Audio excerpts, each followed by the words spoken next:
Hello, hello. Dahil tayo ngayon, magluluto ko ng rice and bacon sandwich.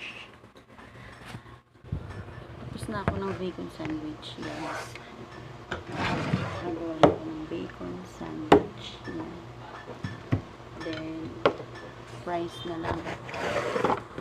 Rice na lang.